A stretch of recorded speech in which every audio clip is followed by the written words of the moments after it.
My name is Fatima. I turned 45 this year.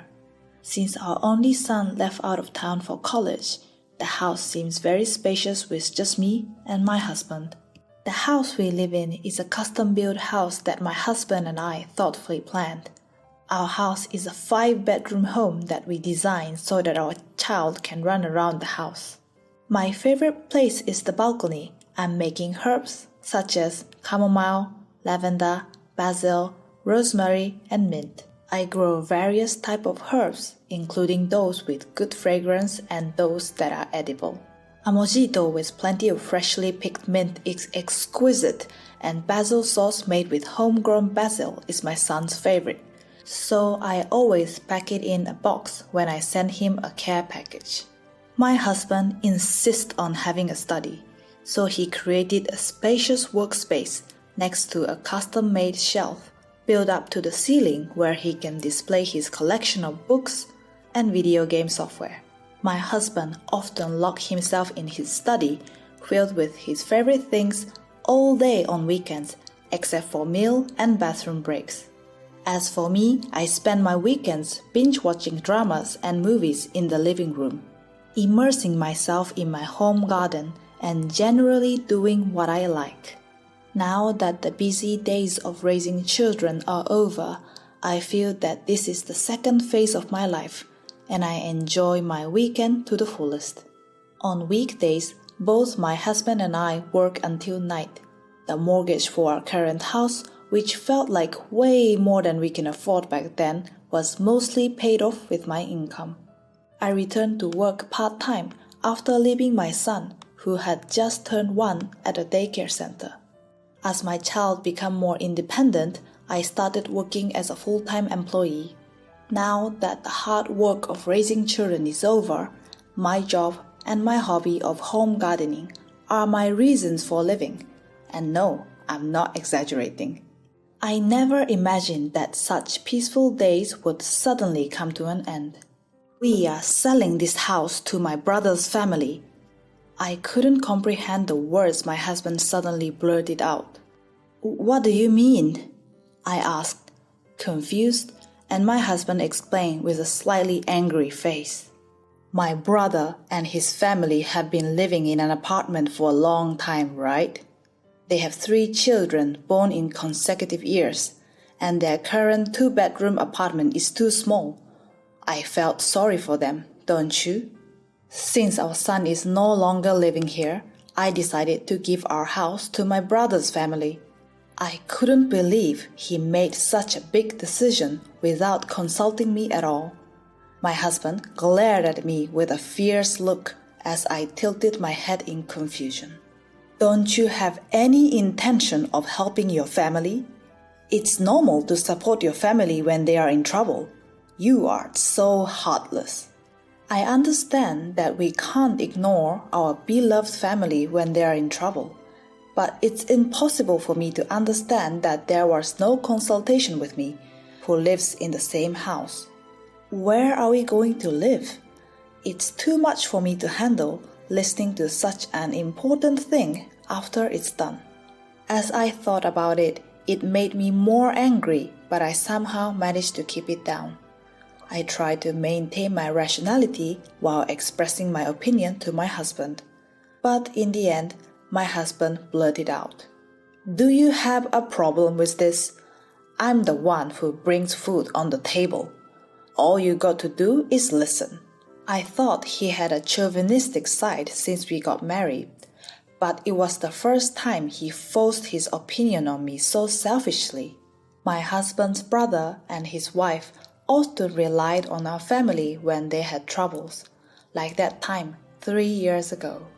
At that time, my brother-in-law and his wife often visited our house and said, "Since your son is already grown up and doesn't require much care, we want to ask you to babysit our kids." They would just leave their 3 elementary school-aged nephew at our house and go out somewhere on a date. Just FYI, it was me and my son who took care of our nephews. The couple always found some excuse to leave the 3 of them at our house, prioritizing their own time. Feel free to bring them anytime. We have plenty of space. My husband, who says this to his brother with a smile, never actually takes care of our nephews and is always locked up in his study. Moreover, he has installed a lock on the inside of the room so no one can enter from outside. Also, our nephews were very troublesome. Auntie, I want to eat at a restaurant. I'm tired of the food at home. I want a hamburger. Mama and Papa said that Auntie and Uncle are very kind, so if we ask for something, they will listen to anything. It's no wonder the kids have turned out this way, being raised by those parents. Of course, I have consulted my husband many times, but it seems he doesn't care. My son, who was in high school at the time, was also fed up with looking after the nephews left at our house every weekend. I discussed with my son and we decided to schedule part-time job and work on weekends so we wouldn't be able to take care of the nephews. The only free person, my husband, apparently didn't want to take care of the nephews by himself, so he started making up excuses to refuse my brother-in-law and his wife's requests.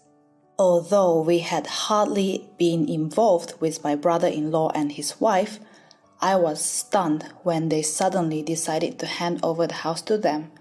I felt dizzy.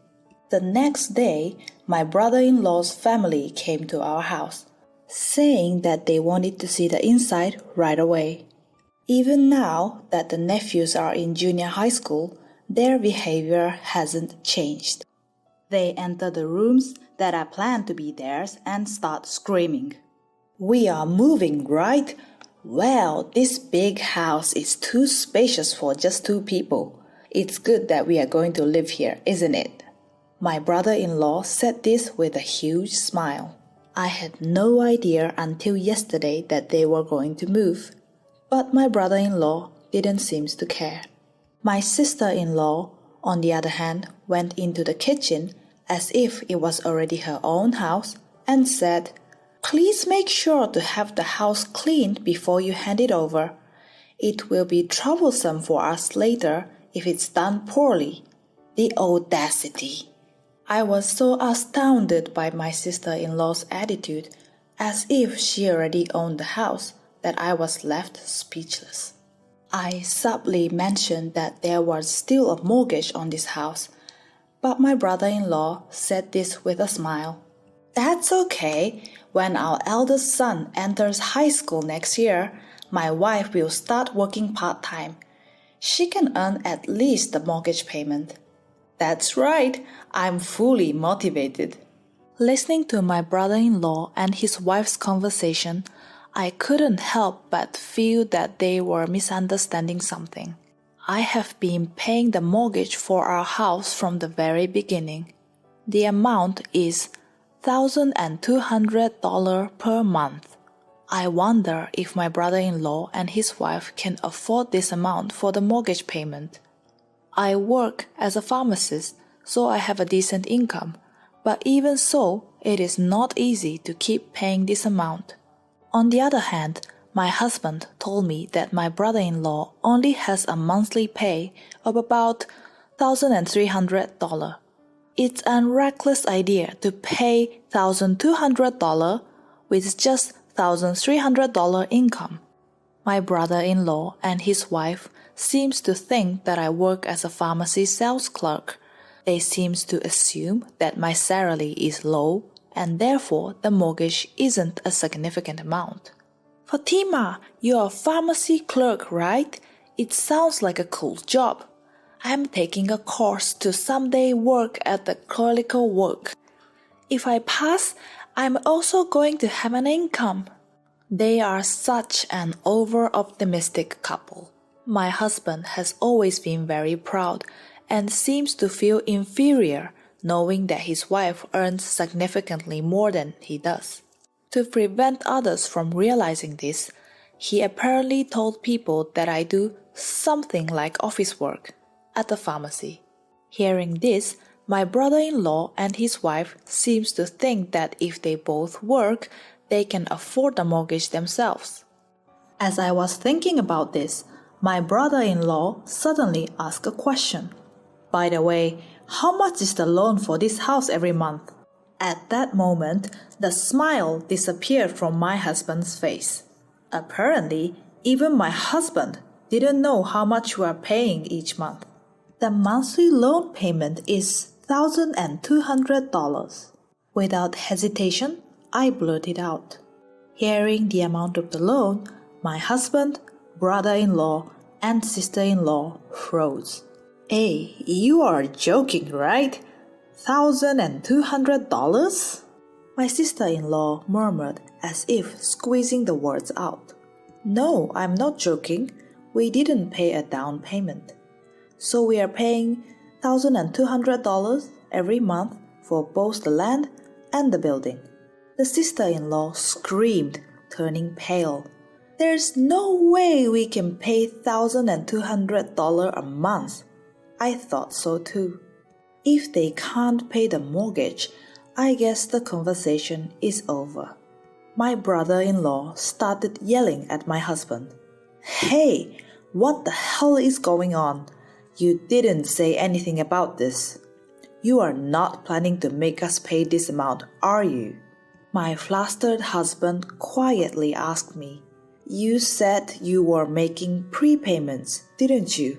Are you still paying that much every month?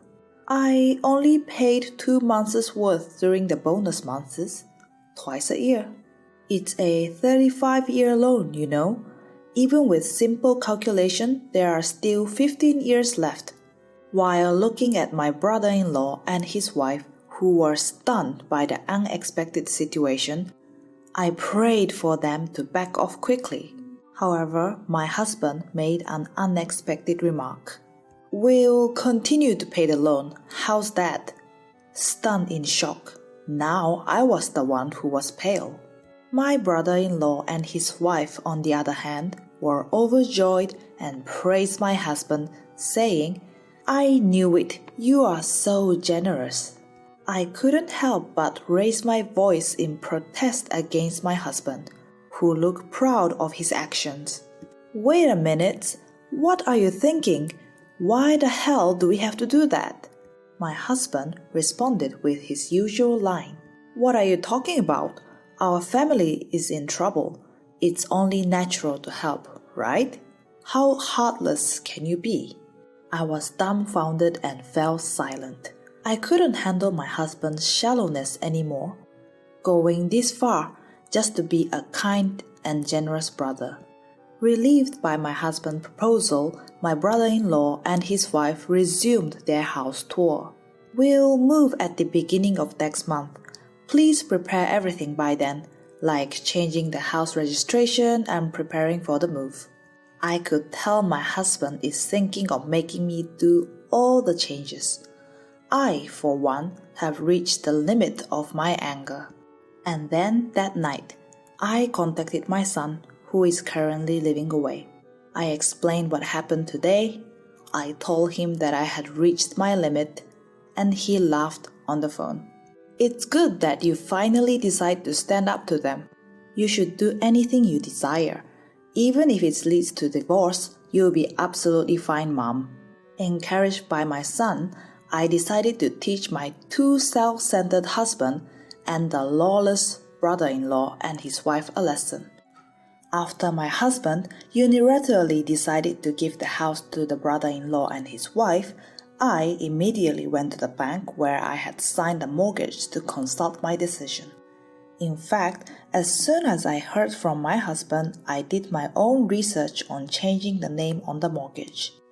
As a result, I found out that it is fundamentally impossible to change the mortgage to the name of the brother-in-law and his wife. Name changes on mortgages are mostly between spouses or parents and children. In case like this, where it is a name change between relatives, it gets a little complicated. First of all, I am the registered owner of this house. It is possible to hide the relationship with the brother-in-law and his wife and change the name. But if the bank finds out later, they may be forced to repay the entire remaining mortgage at once for breach of contract. Of course, my husband, who had no idea that changing the name itself was very high risk, was planning to give our house to the brother-in-law and his wife without thinking.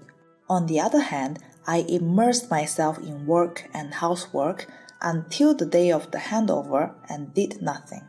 Of course, my husband is furious to see the situation. "Hey, what were you doing all this time? It's almost time for the handover, and you haven't even decided on a moving company yet. I'm busy with work. If you say so much, why don't you do it yourself?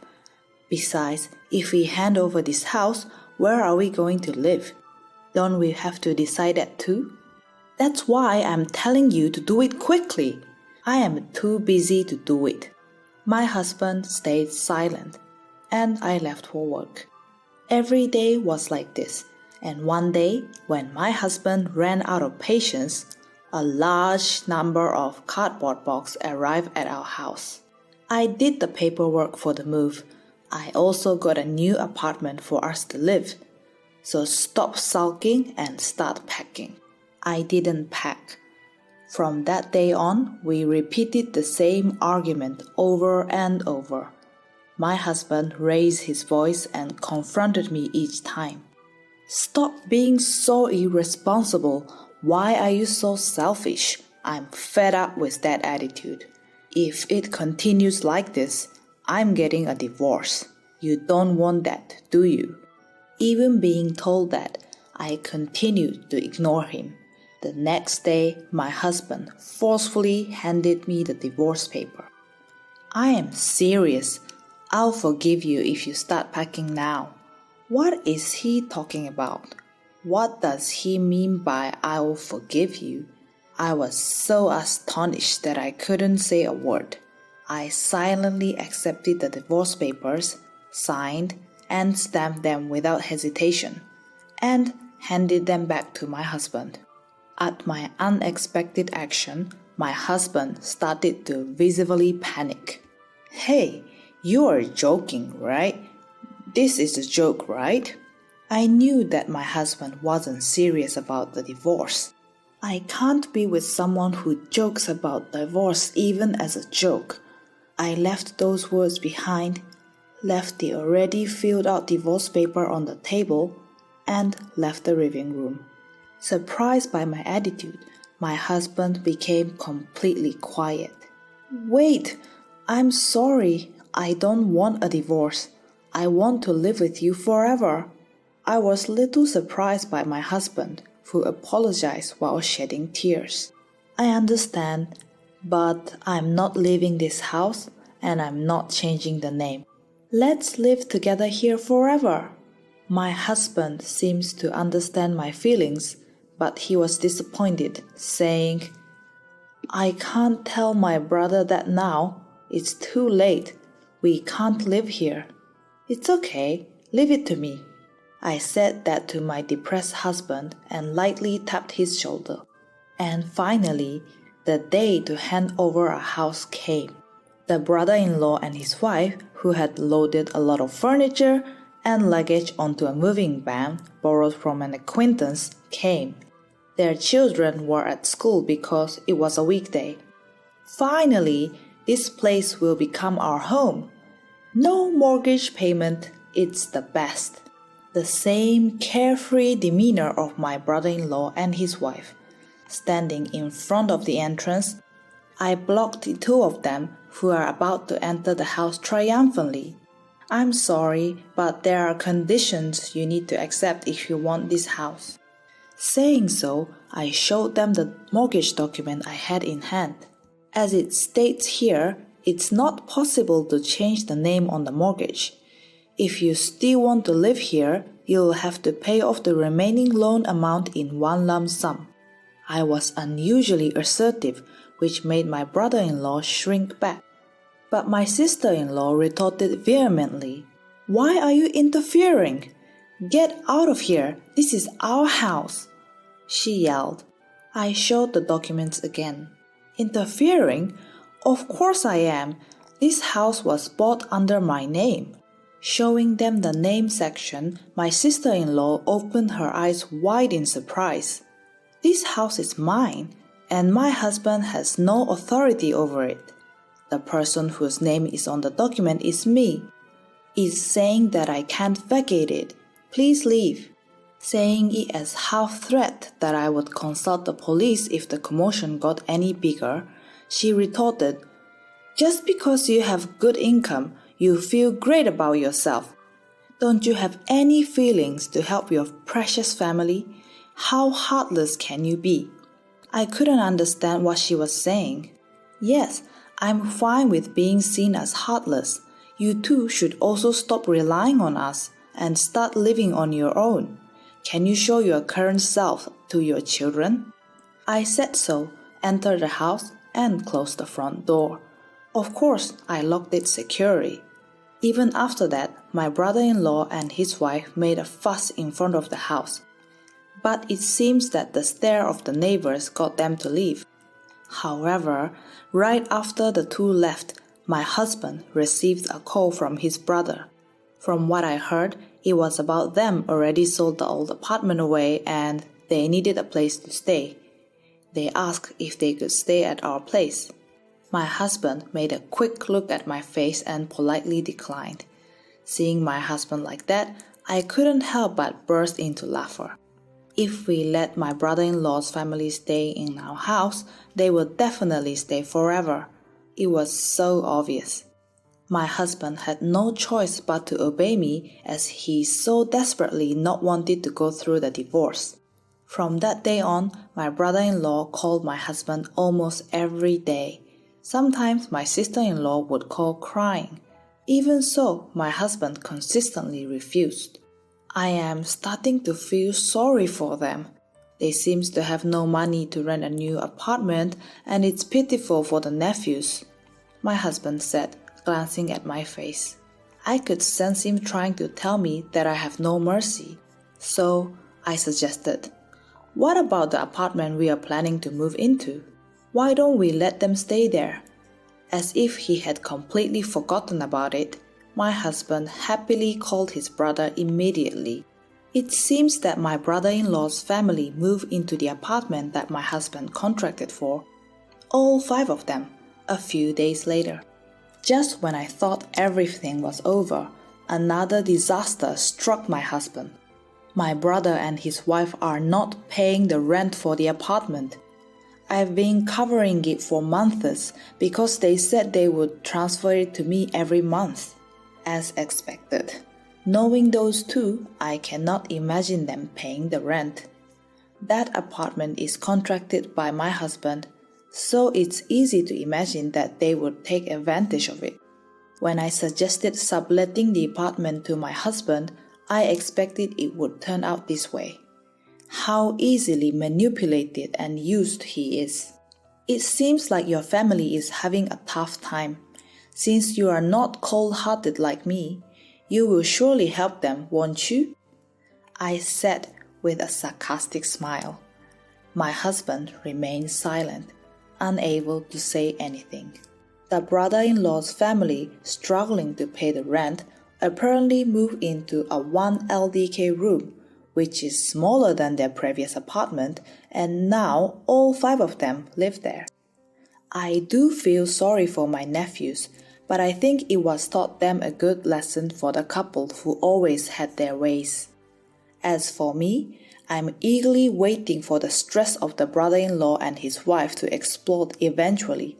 I don't have a bit of sympathy for the brother-in-law couple, and I have absolutely no intention of helping them. They are the two who called me cold-hearted and disparaged me as they please. Since then, the brother-in-law and his wife seem to have been constantly asking for money, and my husband eventually ended up with a lot of debt. Thank God we didn't have a joint saving account. Despite the unrepentant brother-in-law and his wife, and my husband who keeps putting on a good face for them, I'm living a happy life, gardening and picking herbs for my son when he comes home.